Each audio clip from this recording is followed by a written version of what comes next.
Welcome back to another episode of the PokeStop Podcast. I'm your host, Zach Bra, as always, joined by my not feeling 100% the week of Atlanta Regionals co-host, Thad Wayand. Thad, how you doing? I mean, you're feeling a little under the weather, but you're powering through it like a champ. I am. I will be sleeping the next 2 days in preparation to just be not ill for Atlanta, so that'll be fun. Mm-hmm. You know, hit up a CVS and just, I think what you do is you just walk through the aisles, just both hands all the way out, and just whatever falls in the cart is what you're taking. Oh, trust me. You just take I already did that. Yeah, that is on my way home that's from like work. Yeah, that's my go-to. Whenever I'm sick, just go to like Walgreens or CVS or whatever pharmacies near you and just spend all your money. Just be like, I hate being sick. I'm the worst when I'm sick. Like, I just don't want to do anything. I just lay in bed and don't do anything at all. Yeah, no, I literally cleared out the CVS by my work, just full of just sinus and cold and flu stuff because my manager's been sick, so now I'm sick. So here we are. That's how it goes. Yeah, that's that retail life that I don't miss at all. But you know what? Awesome. I will miss PokeStops. R.I.P. to the best stadium ever. I don't care that Broken Time Space existed. That card should never have been printed. Holy crap. No, but Thad, we are in a new format. It is officially Atlanta weekend. We have finally made it. You know, there's no more. We're done talking about what's coming. You know, we're done talking about once Atlanta gets here, we're doing stuff. We are officially there. When this comes out, we'll probably be on our way to Georgia from Ohio. So I'm super excited for that. Really excited for Atlanta. I've never been to Atlanta outside of like just being in the airport. Honestly, I just want a lot of fried chicken. Like, that's really what it's going to come down to. I feel like you go to the South, especially like the Southeast, like you just get fried chicken. Like that's what they do. You know, so I'm super excited for that. I personally am hoping that we get another Surfer promo because, man, I was told that card was good post rotation, and I think my testing has shown that card sucks. It has been irrelevant. It's crazy how bad cards are, and we're just like, yeah, it's so good.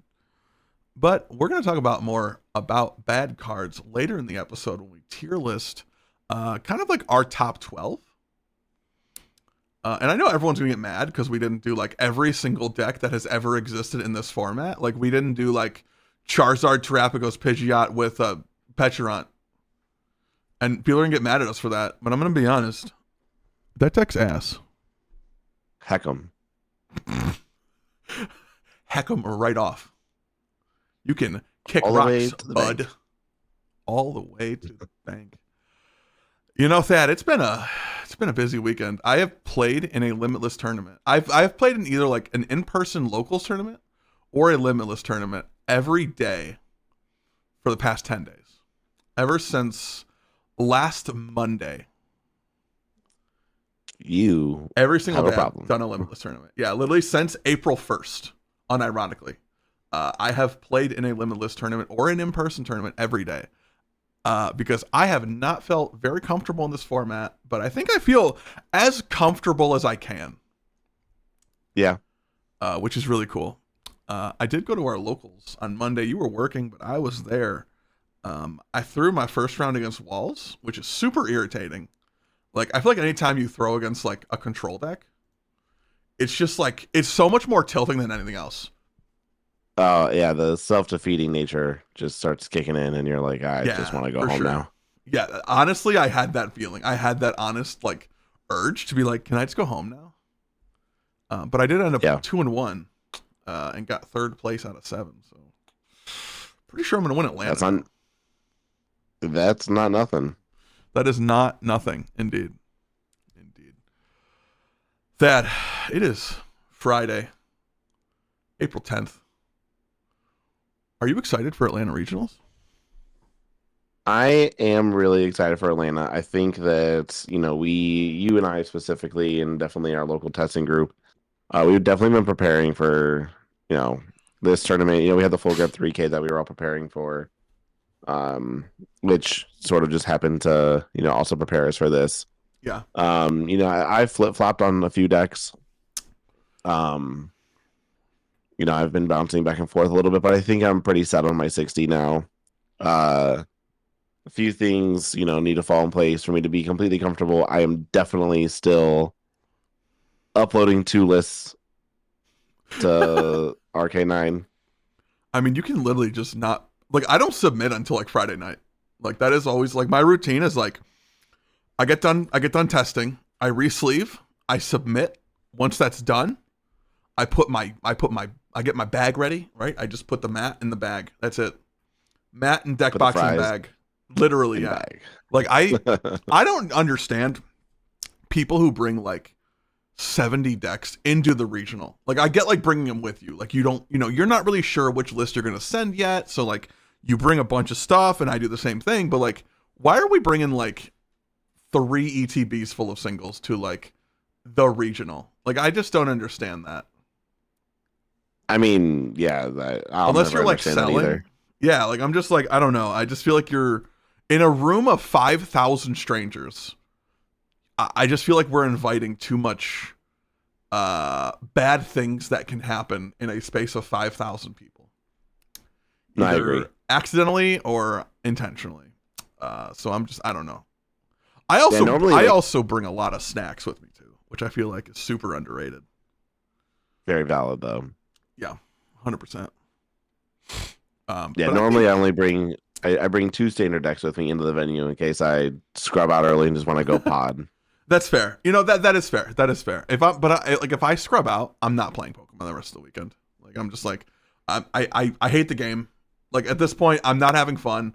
I have spent hundreds of dollars to come somewhere to get shit on. Like I'm just not enjoying Pokemon. I'm just gonna go scroll TikTok in the hotel until Oh, the event's over. I mean, I won't play the same 60. I'll play a different 60, which is why I take a second deck with me into the venue. That's fair. But I mean, that's it. Yeah, that's 100% fair. Honestly, And Thad, GLC. you play GLC? Yeah. Never knew that. Thad, we did have some big GLC news this week though. We Double colorless energy and twin energy have both been banned from the GLC format. I kind of thought it would be one or the other. To be honest, Me too. with you. I don't know, but like I feel like if anyone's testing that kind of thing the most, it's probably the people who run GLC. So like, I think it's fine.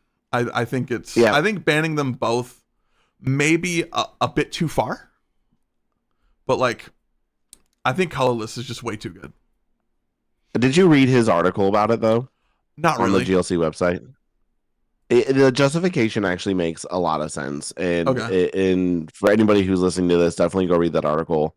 But to like basically summarize it, basically all he did is he's like, listen, I want this game to stay in line with how Creatures is developing the game currently, and currently. If you're gonna play a Sense of Sword and Shield era, if you're gonna play a double colorless energy, there needs to be a drawback to it. Okay. That honestly is fair because there's just like a lot of 2 colorless energy attackers where like definitely in like XY Sun and Moon Black and White, like that wasn't really the case. Yeah, Which like does make sense, right? Because I don't think we'll ever see a non-drawback 2 colorless energy card again. Like I think no, it'll always be 100%. something like double turbo or like reversal where it can't go on rule box Pokemon or like, maybe like one where there's like it can't go on an ability Pokemon or like something like that. Or something like triple acceleration energy, like it just Yeah, discards itself at the end of the turn, sure. Yeah, right? 100%. Yeah, Like I stuff like think that just makes sense a to me. straight up 2 colorless you're never going to see again. No, it's way too powerful, Yeah. and I think so. His justification makes sense for it. It's just not the game design that Creatures is developing right now. Yeah. Other cards around are getting more powerful, and he's going to give preferential treatment to newer cards than older cards, which checks Sure. out. That makes sense, right? Cuz like if you don't make the room for the new cards, the format just gets stale super quickly. And then people aren't playing it, and then your format's dead. So like I get it. I get it. And I think overall the feedback has been pretty positive towards that. I think everyone realized like colorless was way too good. We need to have some kind of a ban. And it didn't feel like it went too far. I know like a lot of people were like clamoring for like a fan Rotom ban, but I'm like, that's just not really gonna happen. That was me last week. I know. I was here. I was in this box the entire time. Damn. Yep. But that we've been delaying the inevitable for way too long. All right. It is time for a tier list. All right. We took what we expected to be the top 12 decks. Honorable mention to the decks that didn't make it. Walls, Future Box, Feraligatr, Ceruledge, all these fun decks that kind of suck. Yeah, you mentioned no good decks there. So yeah, I think Walls is fraudulent. I think it's just like you're hoping your opponent misplays, like I did on Monday. Yeah, I mean, like Walls is just like it's so matchup dependent. So many people have figured out the matchups now. Yeah, you know, there's tech cards in there just for Walls in most decks. Yeah. So I don't know. It feels like a fraud. Honestly, I could see Walls being a decent play for Milwaukee. I finally said the right city for the regional. I think everyone should subscribe to the podcast just because I did that. I'll wait. Cool, no one did Hit the button. I feel better now. No, honestly, I think like if like people, I think like later in formats, I feel like people tend to cut the control text, and that makes control a better play. Yeah. So I just think like right now, like Walls going into this format was just such a known entity. Like it's just impossible to like have any kind of real success unless you are just like one of these guys who doesn't shower and like just eat, drinks, and breathes control decks. You know what I mean? And you have spent the 5,000 hours to figure out every possible route and every possible matchup. And like you could recite everyone's deck list from memory. Like outside of doing something like that, it just feels bad. Yeah. All right, Thad. So first up on our amazing tier list is honestly the best deck ever created in the history of the Pokemon trading card game. All right. We're, of course, talking about Raging Bolt Ogerpon. Now, I actually wanted to make a tier above all the other tiers that said deck I will play no matter what the format is. Oh, my God. Honestly, I think Bolt is like an A-tier deck right now. I think it's well positioned in this format. It's not like, I definitely wouldn't put it in like a BDIF conversation, but I definitely think the deck is really strong. I think overall in like the top 5 or 6 decks, it has almost all 50-50s or better. Yeah. I mean, the deck is just so good. Like, you're using Noctiles, you're going to be good. Like, yeah, I mean, I have nothing really significant to add to that. I think the deck, as long as you can not get a bricky start, feels good right now. Fan Rotom's a good attacker. Yeah, Fan Rotom, like that early game Fan Rotom, if you can, like, one prize board state somebody and just, like, 70. I'm killing something I'm killing whatever you put in front of me. I'm killing Dreepies. Yeah, we're killing Dreepies. We're killing Rotoms. We're killing Hoot Hoots. Ralts. Yeah. Like, there's just so many options for that. So I definitely think Fan Rotom. I think any deck with Noctiles right now, it just feels so good. I now 100%. Understand how insanely good that Inteleon was. Dude. Like, you missed it. And y'all had a way to pick it up. Like, this is, like, I was retired, you know? I was at the nursing home, and then they printed Raging Bolt, and I said, all right, I'm back. No, I just, like, man, holy, like, and it was so much better than Noctile 2, which is insane. Yeah, I mean, it was so much better because it was so much more, like, consistent, and in the decks, some of the decks that were playing it, it was also a very good attacker. Yeah. And you had Scoop Up Net. Yeah, oh yeah, Scoop Up Net. You could just say, I'll take that back now, and I'll do it again. Like, what? That's insane. Yeah. I don't know how Pokemon let that occur, but whatever.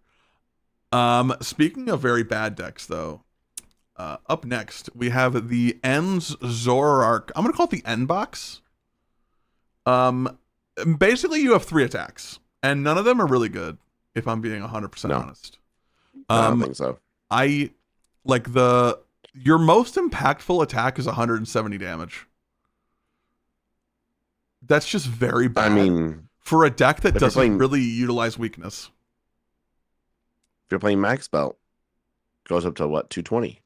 220 damage. Hey, what's the HP on a Bolt again? Way above 220. How about Terapagos? How about Gardevoir? A little bit above 220. How about Dragapult? How about Goldengo? Gardevoir, How about Archaludon? Oh yeah, you do one shot the Guardy. You do one shot Guardy. That's fair. They finally got a weakness for him. Like, I just don't understand how this. I guess like I think it has like a good Archaludon matchup. In theory, just because like they need to like wombo combo like with like the poison package to really deal with the Zoroark. Like I think you need Archaludon plus Mochi plus Jungle. Plus Brute Bonnet. Yeah, plus Tool. No, plus Ancient Booster. Yeah. Like it's a huge, like it does it, right? Like the deck is designed to do it, but it is a very large combo. Yeah, and you're not getting that off when you need it every time. No, definitely not. Not at all. So this deck, I'm honestly gonna put in like, I think it's D tier. I just think the deck is not that good. You say C tier? D. D, yeah, D, 100%. D as in don't play it. But up next, another new deck entering the standard format. We have the Hopsization deck, utilizing the Hopsization, doing this is like the deck everyone thinks is Buzzrock, but I don't think it's Buzzrock just because it's bad Buzzrock. It's bad Buzz. Yeah. It's we have Buzzrock at home for sure. I think the format is just not as manipulatable as it was in Buzzrock's day. As someone who like actively heavily played in that format, I think Buzzrock also had a way like the Buzzwole and Lycanroc both being fighting types in that time. Zoroark existed in a huge way, so they were weak to fighting. So like it was kind of a Zoroark counter, more so than anything. And like the Lycanroc being able to basically boss as an ability, and you played usually 2 of those per game. Like you kind of just like. You were able to like call your knockouts essentially. Whereas this deck just doesn't really seem to be able to do that. It also like Buzzrock had very easily powered up attackers. Whereas like hitting 240 with Azation is really hard. I feel like it just doesn't happen to me. Honestly. No, and you get to do it. You get to do it once because you can't attack it is the next turn. It is a once a game. Move, and you are putting all your chips on black to like make that swing, and then like if they just have an answer for it, you're just cooked. Yeah, no, I mean I would say, I mean for me, I would probably put this in maybe C tier because I was gonna say C. Validity. Yeah, I think it's better than like the ends stuff, but it's definitely not something I would heavily consider for this tournament. It's good into setup decks because you can it plays bundle, so you just bundle Badoo down to the bench, and then you just take 2 prize. 100%. Up next, we have a deck that has kind of come onto the scene. A deck that had a place in previous formats, but is kind of coming back in a little bit of a slower format. Is the Terapagos Bouffalant deck? Something I didn't expect to come out of this, like to be. Something we were talking about like as a serious play for this event. Obviously the Bouffalant having the Curly Wall ability, allowing your colorless basic Pokemon to take 60 less. So it's basically they just make it a tank. Like they just make it as like thick as possible. I think with Charm, it makes it 330 HP on a basic essentially. Because it goes up to 280 plus, or 340 actually. 340, yeah. 300. It has more HP essentially than a Charizard. Crazy. And a Dragapult. And a Guardy. A Guardy by 30 HP. It's Guardy and Badoo in health. Like, it's insane. This deck is really tanky. It seems good, honestly. Like, I think it beats Terrabox. I think it beats Dragapult. Yeah, the only matchup you run into headfirst is Bolt, and that feels bad. Yeah. Like, I think Bolt. I think it's close. Like, I don't think it's really favorable one way or the other. And I know everyone's going to call me like a Bolt Coper over this, but I'm just being honest. I just feel like the only times I'm losing this matchup. Go ahead. I'm the one that brought it up, so it's not you being a Bolt Coper. I truly believe it's a good matchup for Bolt. Yeah, like I think like unless you start a Bolt and they start a Clefairy and they just have Crispin in hand, like outside of that, it's that or you like absolutely just throw away the game or you don't. If you play the game, you should win this matchup. And there are definitely ways to make this matchup way better for you. Yeah, and I think like Bolts, if you're playing the Koraidon, then it's so free. Yeah, the Koraidon is super impactful. Also, 360. It hits 360. If they don't have the double Bouffalot down like early, you can Slitherwing. Yeah, and essentially like stick them with that one prizer again. But I think this deck is really good. I think it's A tier. I think it's A tier too. I think it's like top of B, bottom of A. I would say definitely A tier for sure. Like 100%. You said, you're good into all the matchups that really matter at this point. Yeah, for sure. Up next, one of our big setup stage 2 decks that we have Gardevoir. A deck that has reinvented itself. Last format, it was the one prize board state almost all the time. We had Charms, we had Drifloon, we had Screamtail, we had the Mawile for a hot minute. Yeah. It started running double Monkey Dory just to do as much annoying things as possible. This deck has really had to invent itself and be a lot more of a turbo-y style deck. Losing the Refinement Curlia I thought it was a death nail for this deck.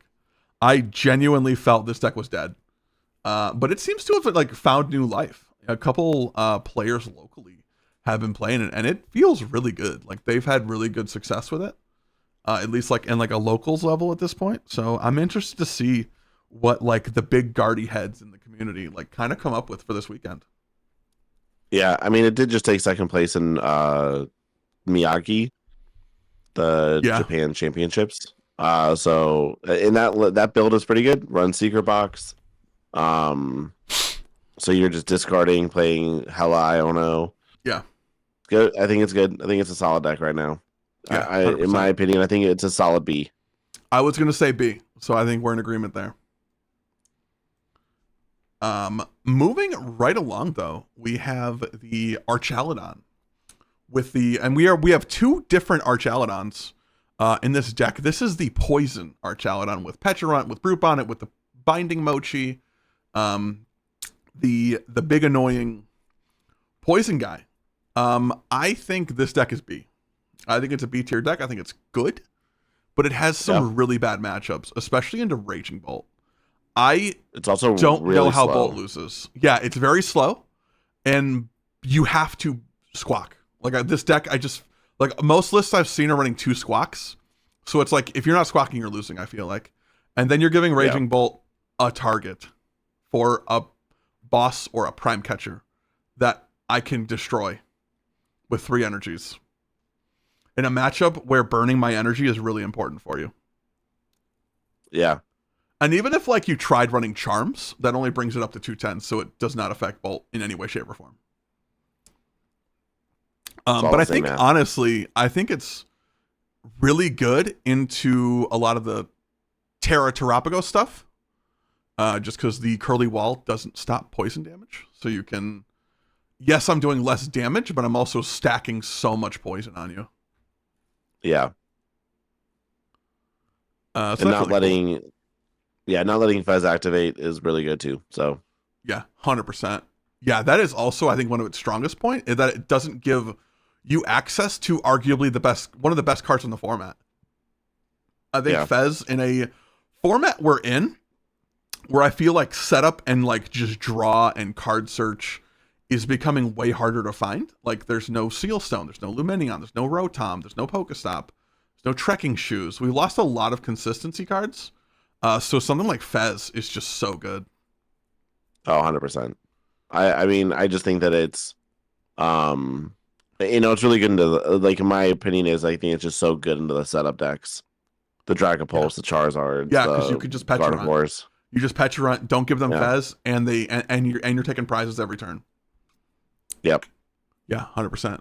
I think this is kind of similar to Terrapagos Bouffalot. I think it's like a low A, high B. Yeah, I would agree.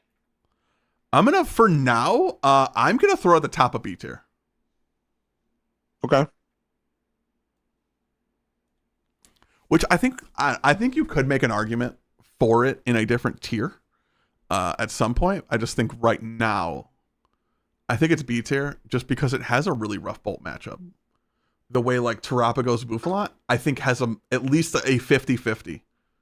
Whereas like, I don't know how you win, genuinely. And like, I was looking at some Limitless data before, and like, Bolt has like a 90% win rate against this deck.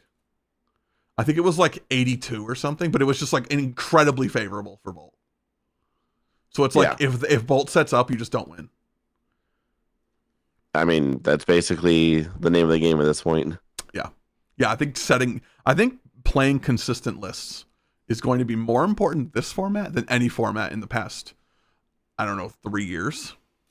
Oh yeah, 100%. Since like the V's and like Luminion and Rotom existed, like I think since that, like this is going to be so important. Up next, I think one of the best decks in the format, Dragapult. I think this deck is super strong, super good. I think it is really well positioned right now. Just a deck that I think is finally coming into its own. You know, we've had a few sets with Dragapult, and I just don't think it's had a crazy evolution. Like at first it was in Regidrago decks, and then we got Dusknoir, and it joined its own thing with Dragapult Dusknoir. It was with Iron Thorns for a while. Budew is super huge for this deck. So like it feels very controlling in the way they just like try to prevent you from playing the game. And this like the current variant I'm seeing a lot, it seems really, really slow. Oh yeah. And like they really rely on like Budew's not letting you play the game, and like Unfair Stamp really not letting you play the game, and like those late game Ionos not letting you play the game. And like a lot of them, man, they stick you with one of them and they're going to six prize you really quickly. Oh yeah. So like it definitely seems like it's very scary. I think it's very like, you need to know your outs when you're playing against this deck. Like, what do I need to get rid of? What damaged how do I get rid of my damaged, EXs on the bench? And how do I navigate away from the 6 prize turn or the 4 prize turn or, whatever. Yeah. No, I mean, I think that's a secret to Dragapult's success too. And the fact that they're really not taking knockouts. Yeah. Again, it doesn't give you Fez. Yeah. Yeah, definitely a really strong deck. And I think looking at the matchup spread, it had really favorable matchups against most of the top tier decks. So honestly, I think this is our S tier deck. I think if we had to list a quote unquote BDIF, I think it's Dragapult. I think Pult is just head and shoulders the strongest overall play. I couldn't agree more. Very good. Moving on, we have the String Cheese Man himself, Goldango. A deck that has kind of never been like the best play, but it's also never been a bad play. And I think it's just like coin bonus being its own internal draw engine. With 3 Goldangos, you're drawing 4 cards a turn minimum. Plus Fez, plus your supporter, and it's not a deck that needs a ton of things to operate.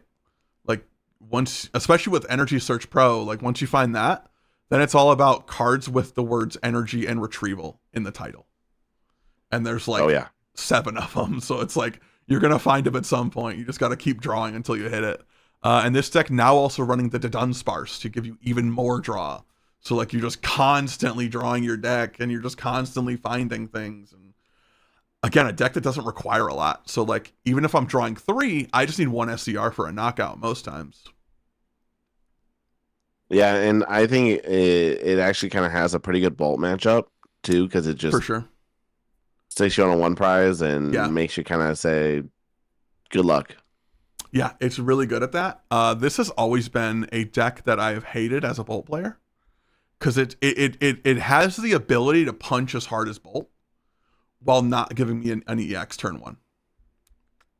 Yep. So like it really has been like one of those matchups where I've gone back and forth on like the best way to play it and like the most like how do I stick them the hardest kind of thing.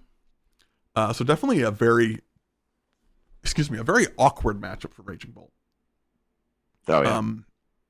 I think this is a B tier deck though. I think it's as usual, it's good, it's not great.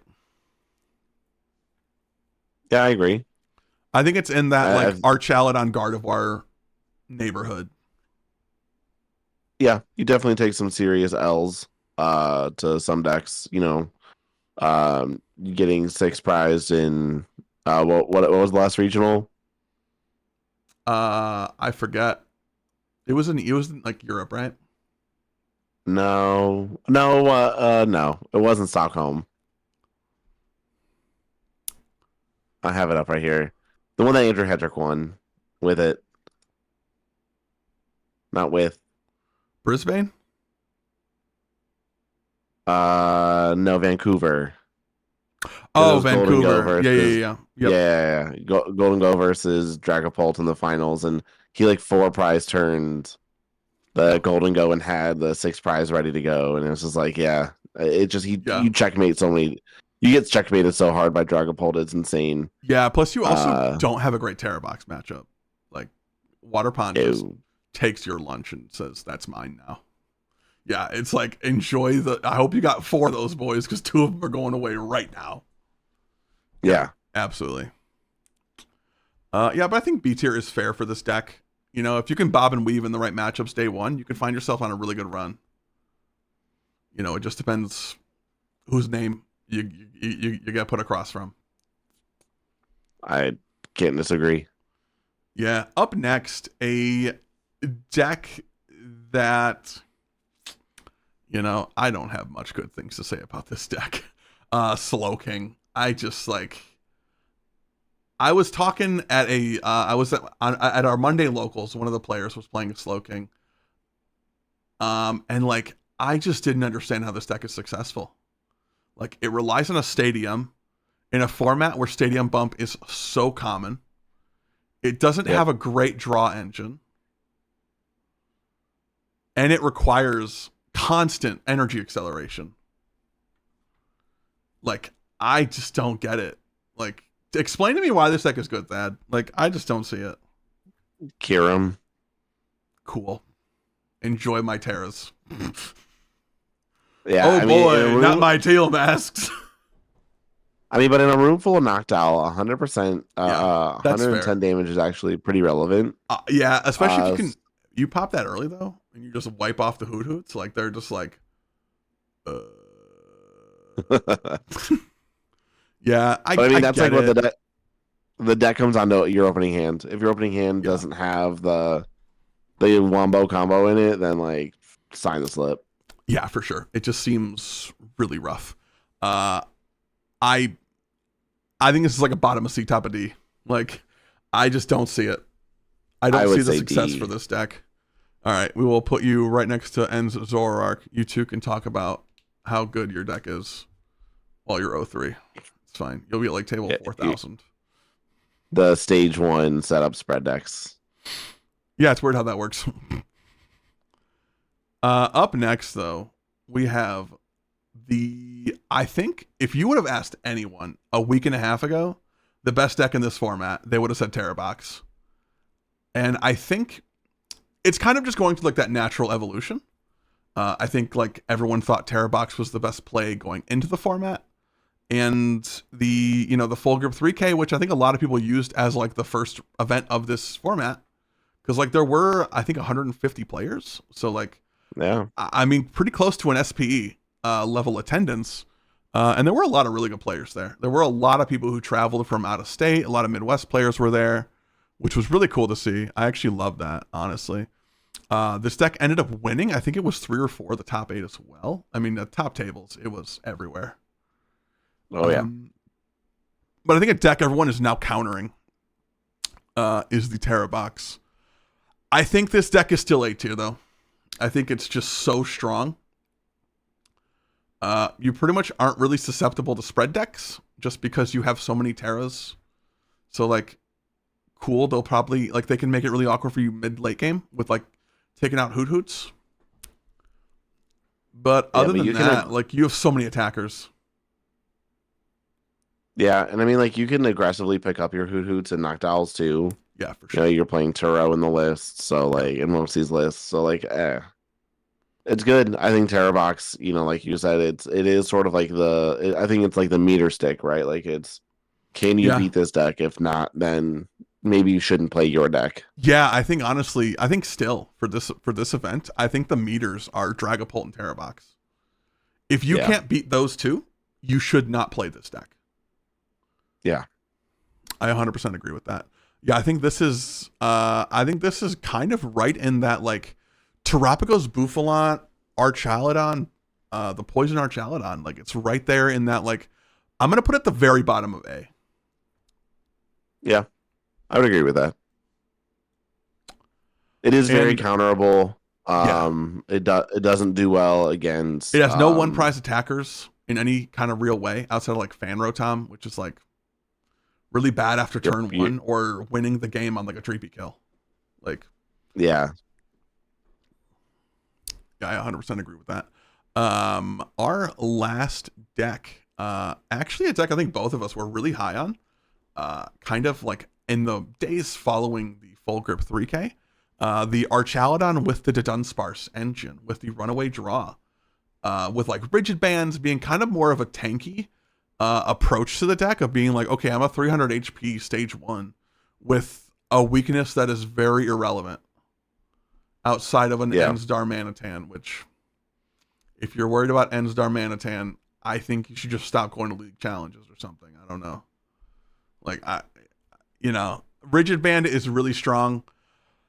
Making that basically out of range of a Pikachu, out of range of a lot of Gardevoir attacks, out of range for you basically force like a Dragapult to Dusknoir and Phantom Dive just to take 2 prizes. Yeah. And I mean, in that case, you're winning that exchange anyway. Both my wins at Full Grip with that deck were 2 Dragapults. My losses were 2 Raging Bolts and Golden I think Go. Bolt just has a good matchup in Archaladon no matter what. Yeah, I mean, Archaladon can make it tough early game because they can single prize board state. Sure. And you probably have to attack with a 2-prizer, but then they're not KOing you unless they get like the Wombo combo full of stuff. 100%. Yeah, I think this deck, my main issue with this deck is every time I hit Runaway Draw, I'm always 1 piece off. Yep. Like, I'm always like, I needed a Night Stretcher, or I needed a Nest Ball, or I needed an Ultra Ball. And like, with Noctowl so impactful in this format, it just seems so much better. Yeah, like 100%. Noctowl is insane. Like, oh my god, that card is so good. But I think for this, I think it's a C tier deck. I think the poison variant is just kind of proven to be a better way to play it. Yeah, I would say the Rigid Band list is definitely like more vanilla. It's definitely you're gonna be doing 220 every single turn. Yeah. And you know what? If you go up against a matchup that can not handle that, then sure, he might sneak out. But I mean, most matchups that just it's not relevant enough. Yeah. Yeah, because like Bolt, it's still 5 energy. You haven't made me take 6, so like that doesn't really matter. You beat Dragapult, cool. Congrats. I'm proud of you. I don't know. Thanks. I don't really know what to tell you. I think this is a C tier deck though. I think it's right there with like the Hopzation. Like it could get you there. It could have a really good day. I just don't see it really happening. But that is the end of our tier list. We had some other things we were considering, but we wanted to we didn't want to do like 90,000 decks because I think that's just like it's boring. I'm gonna be honest. I think Feraligatr sucks. Sorry. I mean, it has its reasons for existing, but I mean, it's still a tough deck to play against a very common spread deck with Terrabox. Yeah, for sure. Absolutely. But Thad, that is our tier list. I think this is a good tier list. I think it's fair. I think it's pretty close to, what I think we will see from the following Atlanta. What we'll see in like what people played. I think Dragapult definitely will probably be number 1, number 2, up there with probably Bolt, the Terrapagos decks. Yeah, I mean, I think Terrabox is between Terrabox and Dragapult, that's gonna be, a good, 30 to 40% of the room. Yeah, 100%. So everything else just kind of falls under smaller percentages after those two. So we'll see. Yeah, absolutely. And Thad, we both are going to be at the Atlanta Regional Championships. So if you are going to Atlanta, first off, drive safe, travel safe. And second off, if you see either of us there, please throw things at us as hard as possible. Pointy objects are preferable. Just bring me all of your Archeops if you won't want them anymore. I am bring him Archeops. all Lugia staples, and he will mourn them. I will make a necklace of all my Lugia staples, and I'll wear that. When I make day 2, I'll wear the Archeops necklace. Do it. You should be like that. There's like a guy I've seen at a couple of regionals. He's like I think he's a really big Seal fan. He has like a cape of the Seal cards on his back, and I'm like that. Yeah. You need that. You need like Archeops, like an Archeops cape, and like get the plushies, put them on your shoulder. That could be. I think you should do that. We got plenty of time. We can make a stop. We can hit up a Target. See if they got plushies.